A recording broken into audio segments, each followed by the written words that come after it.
શું તમે જાણો છો આપણા ઠાકોર સમાજના હિત માટે આપણા સમાજના આગેવાન દરેક પ્લેટફોર્મ પર લડી રહ્યા છે?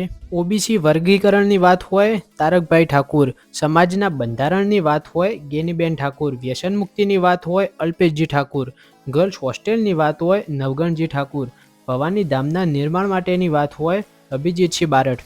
ગુજરાતમાં આપણો ઠાકોર સમાજ પહેલીવાર ઇતિહાસ રચવા જઈ રહ્યો છે, એ પણ આપણા યુવા ક્ષેત્રીય સેનાના પ્રદેશ પ્રમુખ અભિજીતસિંહ બારડની આગેવાની હેઠળ 1008 ગાડીઓના કાફલા સાથે ખેરાલુથી અંબાજી સુધી ભવ્ય રેલીનું આયોજન કરવામાં આવ્યું છે. ઘણા લોકોના મનમાં પ્રશ્ન થતો હશે કે આ રેલીનું મહત્વ શું?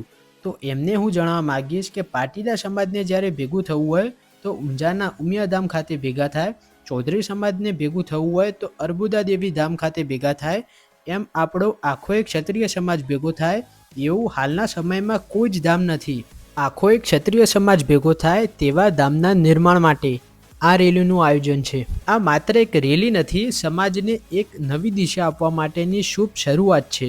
હમણાં થોડા જ સમય પહેલાં પાટણ અને વાવ થરાદ બનાસકાંઠામાં ગેનીબેનના નેતૃત્વ હેઠળ બંધારણનું ઘડતર કરવામાં આવ્યું.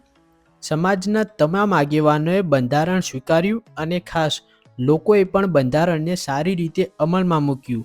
ઠાકોર સમાજના દીકરા તરીકે હું કહેવા માંગીશ કે આ કાર્યને પણ સારો એવો સાથ સહકાર મળે જેથી ભવાની ધામનું નિર્માણ થાય.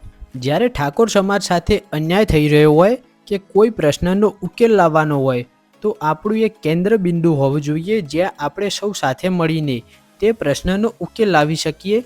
માટે આ ધામનું નિર્માણ કરવાનું છે. મારા તમામ વાલા ઠાકોર ભાઈ બહેનોને રેલીમાં જોડાવા માટે હું આમંત્રિત કરું છું.